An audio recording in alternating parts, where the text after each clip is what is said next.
بسم اللہ الرحمن الرحیم۔ باغ میں ملت کے ہے کوئی گل رانا کھلا، احمد علیہ السلام سیرت و سوانح، مرتبہ اے ولیم۔ مقدمہ ڈاک و متفرقات۔ جیسا کہ بیان ہوا ہے کہ یہ وہ زمانہ تھا کہ جب حضرت اقدس علیہ السلام اب صلحاء اور اولیاء کے علاوہ مذہبی دنیا میں بھی معروف ہونے لگے تھے۔ ہندوستان میں نئے نئے اخبارات اور رسائل شائع ہونے لگے تھے، اور خاص طور پر عیسائی مشنری صحافت کے اس ہتھیار کو استعمال کر رہے تھے، اور ان کی دیکھا دیکھی ہندوؤں کے کچھ اخبار بھی محاذ کھول چکے تھے، اور ان سب کا رخ بطور خاص اسلام اور بانی اسلام کی طرف تھا۔ اور اس محاذ پر اگر کوئی ڈٹ کر مقابلہ کر رہا تھا تو اس میں نمایاں نام حضرت اقدس علیہ السلام کا تھا، کیونکہ وہ غیرت دینی جو آپ علیہ السلام کی فطرت ثانیہ تھی، وہ آپ کو اس وقت تک قرار سے بیٹھنے نہیں دیتی تھی جب تک کہ آپ ان مخالفین کا ناقابل تردید جوابی مضمون سے حساب نہیں چکا دیتے تھے۔ امرتسر کا اخبار وکیل، ہندوستان، بنگلور ریاست میسور کا منشور محمدی، ہندو باندھو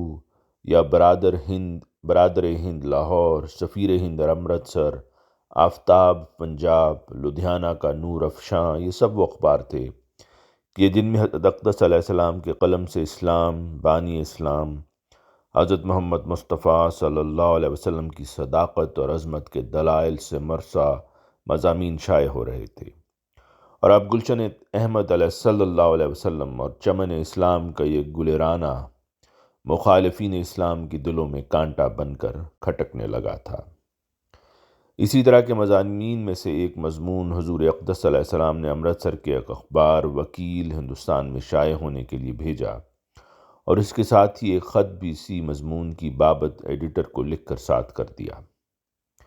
اس اخبار کا ایڈیٹر رولیا رام تھا، جو کہ ہندو سے عیسائی ہو کر ایک جوشیلا اور متعصب حمایتی عیسائی تھا۔ پیشہ کے اعتبار سے چونکہ وہ وکیل بھی تھا، اس لیے عیسائی مذہب کی طرف سے جہاں بھی ضرورت پڑتی یہ اسی عدالت میں جا پہنچتا اور عیسائی قوم و مذہب کا دفاع کرتا۔ رولیا رام نے جب یہ مضمون اور خط وصول کیا تو اسی تعصب اور بغض نے جو اسلام کے خلاف خاص طور پر اس کو تھا، جوش مارا، اور اس نے اسلام کے اس داعی اللہ کے خلاف محکمہ ڈاک کے قوانین سے فائدہ اٹھاتے ہوئے عدالت میں ایک مقدمہ دائر کر دیا کہ جس کے مطابق ایک اس طرح کے کھلے پیکٹ میں بند لفافہ رکھنا جرم تھا، اور اس کی سزا 6 ماہ قید یا 500 روپے جرمانہ ہو سکتا تھا۔ یہ مقدمہ گرداسپور کے ضلعی مقام دینا نگر میں سماعت ہوا، اور اس میں کوئی شک نہیں کہ عام قواعد و قوانین کے اعتبار سے بہت ہی سیدھا سا مقدمہ تھا، کیونکہ جو واقعات ہیں وہ ثابت شدہ ہیں۔ اب اس سے بچنے کا ایک ہی راستہ تھا کہ ملزم اس فعل سے انکار کر دے، وگرنہ رولیا رام کو اپنی فتح پر 100% یقین تھا، اور اس کو پر یقین ہونا ہی چاہیے تھا کہ واقعات مقدمہ اور قوانین اس کے ساتھ تھے۔ دوسری طرف نامور وکیلوں اور ماہر قانونی مشیروں کی رائے حضرت اقدس صلی اللہ علیہ السلام کو یہی تھی کہ اس مقدمہ میں سزا سے بچنے کی ایک ہی راہ ہے، اور وہ یہ کہ آپ انکار کر دیں کہ آپ نے یہ مضمون یا خط اس میں رکھا ہے۔ اس پر کوئی بھی وکیل یہ ثابت نہیں کر سکے گا کہ آپ علیہ السلام نے ہی اس خط کو پیکٹ میں رکھا تھا، اور یوں عدالتی ماحول اور وکیلوں کے آئے دن کے تجربات کی روشنی میں یہ ایک چھوٹا سا معمولی سا ہیلا تھا جس سے چند ہی لمحوں میں ہارا ہوا مقدمہ اپنے حق میں فیصلہ کروایا جا سکتا تھا۔ لیکن ہوا کیا؟ عدالتوں کی دنیا میں ایک نئی تاریخ رقم ہوئی۔ ملزم نے بظاہر اس معمولی سی بات کو نہ صرف ماننے سے انکار کر دیا، بلکہ وکیلوں کے بغیر اس مقدمہ میں پیش ہوئے اور توکل اور رضا کی مضبوط چٹان پر کھڑے ہو کر اقرار کیا کہ ہاں، یہ پیکٹ اور یہ بند لفافہ میں نے ہی بھیجا تھا۔ پھر کیا ہوا؟ آئیے ہم اس تاریخی مقدمہ کی تاریخی فیصلہ کی رودات پڑھتے ہیں۔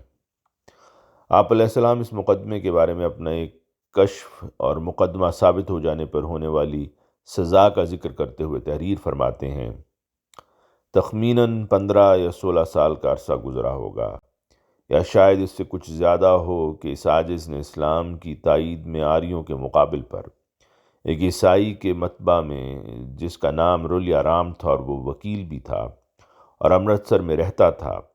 اور اس کا ایک اخبار بھی نکلتا تھا، ایک مضمون بغرض تباہ ہونے کے ایک پیکٹ کی صورت میں، جس کی دونوں طرف کھلی تھیں، بھیجا، اور اس پیکٹ میں ایک خط بھی رکھ دیا۔ چونکہ خط میں ایسے الفاظ تھے جن میں اسلام کی تائید اور دوسرے مذاہب کے بطلان کی طرف اشارہ تھا، اور مضمون کے چھاپ دینے کے لیے تاکید بھی تھی، اس لیے وہ عیسائی مخالفت مذہب کی وجہ سے افروختہ ہوا، اور اتفاقاً اس کو دشمنانہ حملہ کے لیے موقع ملا کہ کسی علیحدہ خط کا پیکٹ میں رکھنا قانوناً ایک جرم تھا، جس کی اس عاجز کو کچھ بھی اطلاع نہ تھی، اور ایسے جرم کی سزا میں قوانین ڈاک کی روح سے 500 روپیہ جرمانہ یا 6 ماہ تک قید ہے۔ سو اس نے مخبر بن کر افسران ڈاک سے اس عاجز پر مقدمہ دائر کرا دیا، اور قبل اس کے جو مجھے اس مقدمہ کی کچھ اطلاع ہو، رویا میں اللہ تعالیٰ نے میرے پر ظاہر کیا کہ رولیا رام وکیل نے ایک سانپ میرے کاٹنے کے لیے مجھ کو بھیجا ہے، اور میں نے اسے مچھلی کی طرح تل کر واپس بھیج دیا ہے۔ میں جانتا ہوں کہ یہ اس بات کی طرف اشارہ تھا کہ آخر وہ مقدمہ جس طرز سے عدالت میں فیصلہ پایا، وہ ایک ایسی نظیر ہے جو وکیلوں کے کام آ سکتی ہے۔ غرض میں اس جرم میں صدر ضلع گرداسپورہ میں طلب کیا گیا، اور جن جن وکلاء سے مقدمہ کے لیے مشورہ لیا گیا، انہوں نے یہی مشورہ دیا کہ بجز دروغ گوئی کے اور کوئی راہ نہیں، اور یہ صلاح دی کہ اس طرح اظہار دے دو کہ ہم نے پیکٹ میں خط نہیں ڈالا، رولیا رام نے خود ڈال دیا ہوگا، اور نیز بطور تسلی دہی کے کہا کہ ایسا بیان کرنے سے شہادت پر فیصلہ ہو جائے گا اور 2-4 جھوٹے گواہ دے کر برئیت ہو جائے گی، ورنہ صورت مقدمہ سخت مشکل ہے، اور کوئی طریق رہائی نہیں۔ مگر میں نے ان سب کو جواب دیا کہ میں کسی حالت میں راستی کو چھوڑنا نہیں چاہتا، جو ہوگا سو ہوگا۔ تب اسی دن یا دوسرے دن مجھے ایک انگریز کی عدالت میں پیش کیا گیا، اور میرے مقابل پر ڈاک خانہ جات کا افسر بحیثیت سرکاری مدعی ہونے کے حاضر ہوا۔ اس وقت حاکم عدالت نے اپنے ہاتھ سے میرا اظہار لکھا، اور سب سے پہلے مجھ سے یہی سوال کیا کہ کیا یہ خط تم نے اپنے پیکٹ میں رکھ دیا تھا، اور یہ خط اور یہ پیکٹ تمہارا ہے؟ تب میں نے بلا توقف جواب دیا کہ یہ میرا ہی خط اور میرا ہی پیکٹ ہے، اور میں نے اس خط کو پیکٹ کے اندر رکھ کر روانہ کیا تھا، مگر میں نے گورنمنٹ کی نقصان رسانی محصول کے لیے بدنیتی سے یہ کام نہیں کیا، بلکہ میں نے اس خط کو اس مضمون سے کچھ علیحدہ نہیں سمجھا، اور نہ اس میں کوئی نج کی بات تھی۔ اس بات کو سنتے ہی خدا تعالیٰ نے اس انگریز کے دل کو میری طرف پھیر دیا، اور میرے مقابل پر افسر ڈاک خانہ جات نے بہت شور مچایا، اور لمبی لمبی تقریریں انگریزی میں کیں جن کو میں نہیں سمجھتا تھا، مگر اس قدر میں سمجھتا تھا کہ ہر ایک تقریر کے بعد زبان انگریزی میں وہ حاکم نو نو کر کے اس کی سب باتوں کو رد کر دیتا تھا۔ انجام کار جب وہ افسر مدعی اپنے تمام وجوہ پیش کر چکا اور اپنے تمام بخارات نکال چکا، تو حاکم نے فیصلہ لکھنے کی طرف توجہ کی، اور شاید 1 یا 1.5 سطر لکھ کر مجھ کو کہا کہ اچھا، آپ کے لیے رخصت۔ یہ سن کر میں عدالت کے کمرہ سے باہر ہوا اور اپنے محسن حقیقی کا شکر بجا لایا، جس نے ایک افسر انگریز کے مقابل پر مجھ کو ہی فتح بخشی، اور میں خوب جانتا ہوں کہ اس وقت صدق کی برکت سے خدا تعالیٰ نے اس بلا سے مجھ کو نجات دی۔ میں نے اس سے پہلے یہ خواب بھی دیکھی تھی کہ ایک شخص نے میری ٹوپی اتارنے کے لیے ہاتھ مارا۔ میں نے کہا کیا کرنے لگا ہے؟ تب اس نے ٹوپی کو میرے سر پر ہی رہنے دیا اور کہا کہ خیر ہے۔ بحوالہ آئینہ کمالات اسلام۔ ایک دوسری جگہ اس سے متعلقہ ایک اور خواب اور مقدمہ کا ذکر کرتے ہوئے تحریر فرماتے ہیں، ایک دفعہ قانون ڈاک کی خلاف ورزی کا مقدمہ میرے پر چلایا گیا، جس کی سزا 500 روپیہ جرمانہ یا 6 ماہ قید تھی، اور بظاہر سبیل رہائی معلوم نہیں ہوتی تھی۔ تب بعد دعا خواب میں خدا تعالیٰ نے میرے پر ظاہر کیا کہ وہ مقدمہ رفع دفع کر دیا جائے گا۔ اس مقدمہ کا مخبر ایک عیسائی رلیارام نام تھا جو امرتسر میں وکیل تھا، اور میں نے خواب میں یہ بھی دیکھا کہ اس نے میری طرف ایک سانپ بھیجا ہے، اور میں نے اس سانپ کو مچھلی کی طرح تل کر اس کی طرف واپس بھیج دیا ہے۔ چونکہ وہ وکیل تھا اس لیے میرے مقدمہ کی نظیر گویا اس کے لیے کارآمد تھی اور تلی ہوئی مچھلی کا کام دیتی تھی، چنانچہ وہ مقدمہ پہلی پیشی میں ہی خارج ہو گیا۔ بحوالہ حقیقت الوحی۔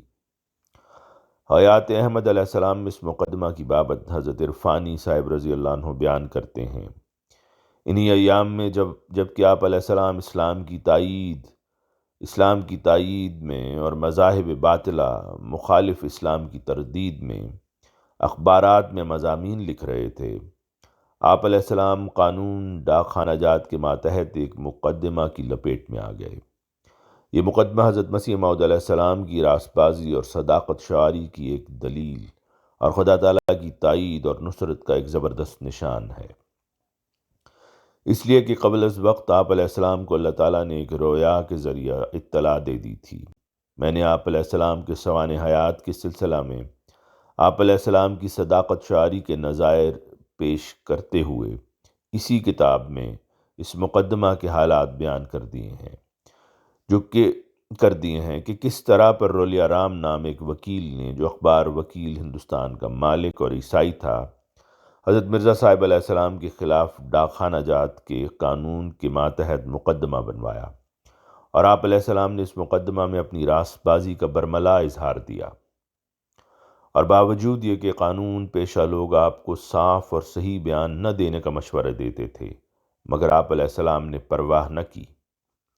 اس مقدمہ کے متعلق میرے مکرم و محترم بھائی مولوی فضل الدین صاحب نے بعض لوگوں کے اعتراض پر کہ ڈاک خانہ کا کوئی ایسا قاعدہ نہیں، تحقیقات کی، اور اس تحقیقات کو سیرت المہدی کے حصہ دوم میں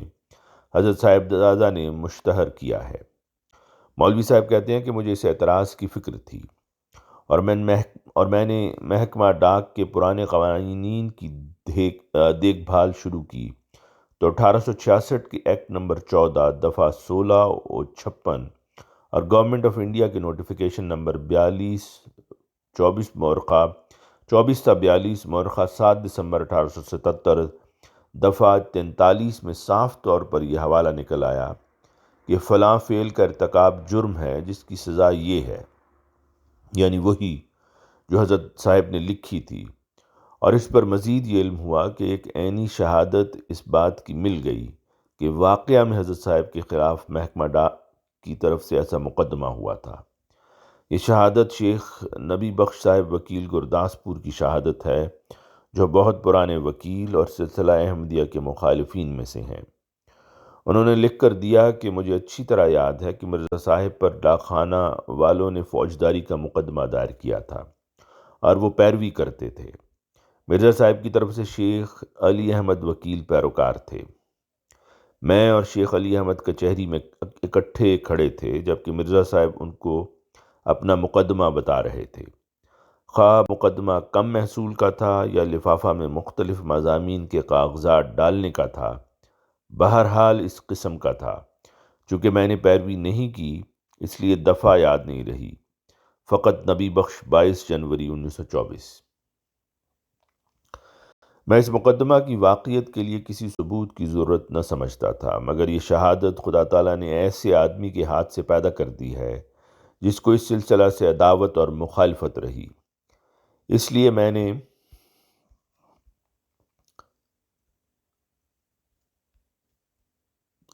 نے اس کو اپنی تالیف میں لے آنا ضروری سمجھا۔ وَإِلَّا مجھے شیخ علی احمد صاحب وکیل نے خود اس مقدمہ کے واقعات سنائے تھے۔ انہوں نے کہا کہ یہ مقدمہ آخری دفعہ مقام دینا نگر پیش ہوا تھا، اور میں نے ہر چند چاہا کہ مرزا صاحب انکار کر دیں کہ یہ خط اس میں نہیں رکھا تھا۔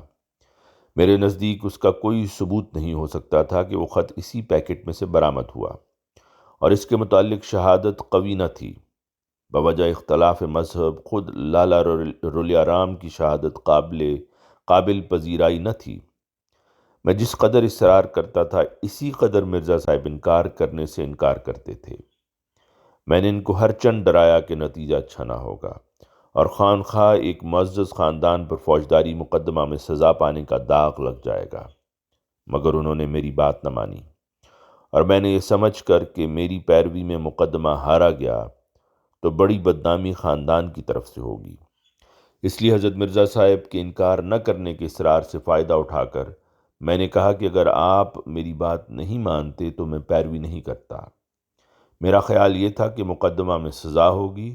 اور الزام ان پر رہ جائے گا کہ وکیل کے مشورہ کے خلاف عمل کرنے سے ایسا ہوا۔ میں اس طرح اپنی ناراضگی کا اظہار کر کے پیش نہ ہوا اور میری غیر حاضری میں مقدمہ پیش ہو گیا۔ میری حیرت کی حد نہ رہی جب مقدمہ خارج ہو گیا۔ مجھے افسوس ہوا کہ میں مفت میں کامیابی کا حقدار ہوتا، مگر اب وقت گزر گیا تھا۔ شیخ علی احمد صاحب اس واقعہ کو بیان کرتے وقت حضرت صاحب علیہ السلام کی مستقل مزاجی اور راست بازی کی بے حد تعریف کرتے تھے۔ ان کے تعلقات اس خاندان سے مرتے دم تک رہے اور حضرت مسیح موعود علیہ السلام عام طور پر ہر مقدمہ میں ان سے مشورہ لینا پسند فرمایا کرتے تھے اور ان کا احترام کرتے تھے۔